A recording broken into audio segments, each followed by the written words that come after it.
এই ভিডিওর মধ্যে ক্লাস 10 এর অনুশীলনী 5.4 এর 5 নম্বর অঙ্কটা করব। এখানে কি বলেছে, কোনো একটি ফুটবল মাঠের একটি ছোট দর্শক গ্যালারি প্রত্যেকটি কত 50 মিটার লম্বা। মানে গ্যালারি দেখো, যে কোনো একটা গ্যালারি মানে কি দর্শক গ্যালারি মানে কি চারিদিকে থাকে, ঠিক আছে? এটা হচ্ছে একটা ফুটবল মাঠ, তার চারিদিকে গ্যালারি থাকে। তো এখানে একটা গ্যালারির কথা বলেছে, মানে একটা গ্যালারি আছে ধরো এই সাইডটার কথা বলছে এখানে, ঠিক আছে?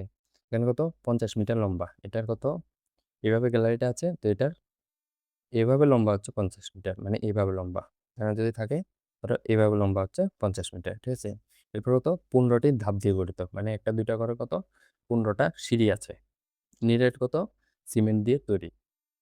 এরপর কি হচ্ছে, প্রতিটি ধাপের উচ্চতা, উচ্চতা কি একটা থেকে আরেকটার উচ্চতা হচ্ছে এই যে উচ্চতাটা, এটা কত 1/4। এরপর কত 1/2 মিটার চড়া, 1/2 মিটার কত চড়া, এভাবে চড়া, মানে এটা যদি সিঁড়ি হয় এভাবে চড়াটার কথা বলছে, ঠিক আছে? এটা হচ্ছে চড়া আর এটা হচ্ছে উচ্চতা। তাহলে এখানে তো চড়া কত 1/2, এখানে দেওয়া আছে 1/2। এরপরে কি বলেছে দেখো, গ্যালারিটি তৈরি করতে মোট কত আয়তন কংক্রিটের প্রয়োজন তা নির্ণয় করো। এই যে গ্যালারিটা তৈরি করতে মোট কতটুকু মানে আয়তন কংক্রিটের প্রয়োজন সেটা আমাদের নির্ণয় করতে বলেছে। তো আমরা যদি এখানে দেখো, আমরা কি করব, প্রথমটা তৈরি করার জন্য কতটুকু লাগবে আর লাস্টেরটা তৈরি করার জন্য কতটুকু লাগবে সেটা বার করব। এরপরে কি ফর্মুলা ইউজ করবো, কত এখানে কয়টা আছে 15টা, তাহলে কত S15 ভ্যালু বার করব। S15 ভ্যালুটা কি 15/2 a প্লাস এল আমরা ইউজ করব, এটা ইউজ করে বার করবো। তো এখানে প্রথম পদের জন্য বার করবো, দেখো প্রথম পদের জন্য কতটুকু কংক্রিটের প্রয়োজন সেটা কিভাবে বার করছি দেখো। এখানে দেখো, প্রথম ধাপ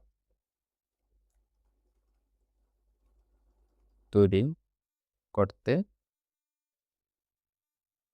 প্রয়োজনীয় কংক্রিটের আয়তন, ঠিক আছে? প্রথমটার এখানে তোমাদের ইঙ্গিতে দেওয়াই আছে, কোশ্চেনের মধ্যে দেওয়া নাও থাকতে পারে। তোমরা এটা কিভাবে লিখবে সেটা দেখো। দেখো এখানে একটা সিঁড়ি, সিঁড়ি মানে কি পুরা ইটের মতন, দেখো এখানে আমি ইট একটা আঁকছি,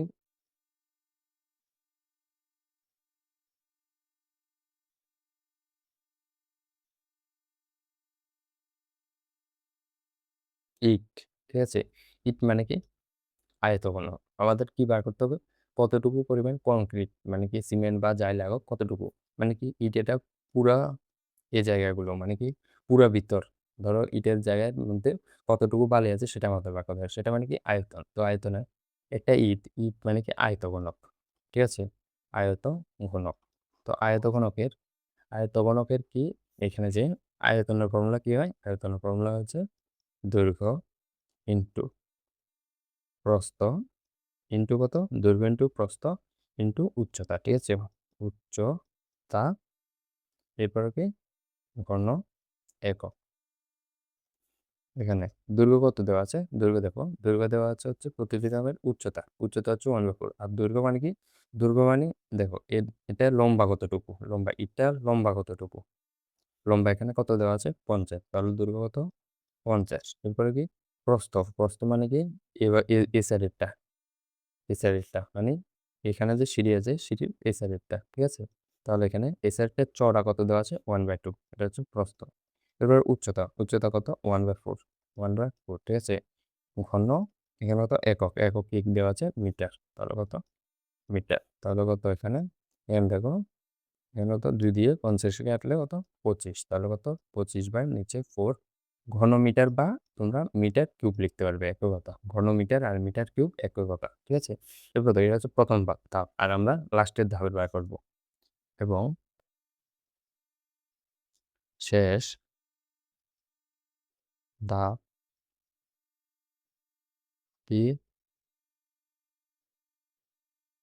তৈরি করতে প্রয়োজনীয়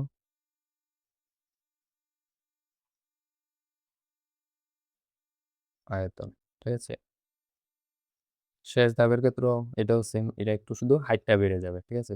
হাইটটা শুধু বেড়ে যাবে আর সবগুলো সেম থাকবে। তাহলে কি দেখো, শেষের ক্ষেত্রে হাইটটা বড়, এখানে কি সেটারও ফর্মুলা কি দৈর্ঘ্য ইন্টু প্রস্থ ইন্টু উচ্চতা ঘন একক, ঠিক আছে?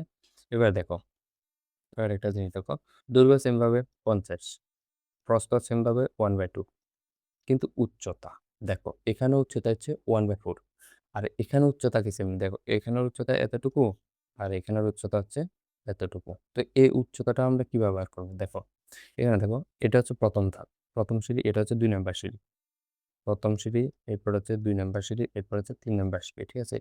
প্রথম সিঁড়ির জন্য 1/4 উচ্চতা, এরপরের সিঁড়ির জন্য দেখো এটা এটা হচ্ছে প্রথম সিঁড়ি, এরপরে দেখো এখানে এতটুকু বেড়ে গেছে, ঠিক আছে। তো এখানে দ্বিতীয় সিঁড়ির জন্য উচ্চতা কত হয়ে যাবে, ডাবল হয়ে যাবে। দেখো এখানে এখানে যতটুকু আছে এখানে এতটুকু, মানে কি ডাবল, মানে দ্বিতীয় সিঁড়ির জন্য এটা 2 গুণ, ঠিক আছে। দ্বিতীয় সিঁড়ির জন্য কত, 2 × 1/4। তৃতীয় সিঁড়ির জন্য কত, 3 × 1/4। তো এখানে আমাদের কাছে সিঁড়ি কয়টা আছে, এটা কত নাম্বার সিঁড়ি, 14 নম্বর সিঁড়ি। তো 14 নম্বর সিঁড়ির জন্য উচ্চতা কত হয়ে যাবে, সরি 15, এটা কত 15 নম্বর সিঁড়ি। তাহলে আমাদের কাছে সিঁড়ি এখানে কয়টা আছে, 15টা, ঠিক আছে। এখানে সিঁড়ি কয়টা আছে, 15টা। তো 15 নম্বর সিঁড়ির জন্য কত হয়ে যাবে, 15 × 1/4 উচ্চতা, ঠিক আছে। তো এখানে উচ্চতা কত লিখবে, উচ্চতার জায়গায় কত, 15 × 1/4, ঠিক আছে। এরপরে ঘন কত, একক, একক মানে কত, মিটার। এরপরে দেখো 2 দিয়ে এখানে কাটলে কত, 25, আর এখানে দেখো মানে কত, 25 আর 15 গুণ। তো 25 আর 15 যদি আমরা গুণ করি কত আসবে, দেখো 25 আর কত, 15 গুণ। তো সেখানে গুণ করো, 5 5 আর 25 5, হাতে কত, 5 5 আর 25 5, হাতে হচ্ছে 2, 5 2 10 12, এরপর কত 25, তাহলে কত 5, আর এখানে কত 5 7, এখানে কত 3, ঠিক আছে। আর নিচে কত আছে 4, এখানে কত ঘন মিটার মানে কত, মিটার কিউব। ঠিক আছে, দেখো প্রথমটারও বেরিয়ে গেছে আর লাস্টেরটারও বেরিয়ে গেছে, মানে এটা হচ্ছে প্রথম সিঁড়ির আর এটা হচ্ছে লাস্টের সিঁড়ি। তো আমরা এবার দেখো এস কত বার করবো, S15। তো S15 ভ্যালু কি ব্যবহার করবো, দেখো আমরা জানি, সুতরাং সুতরাং কি এখান থেকে লিখবে গ্যালারিটি তৈরি করতে মোট কংক্রিটের প্রয়োজন। দেখো বলে সুতরাং গ্যালারি গ্যালারিটি গ্যালারিটি তৈরি করতে মোট কংক্রিটের প্রয়োজন,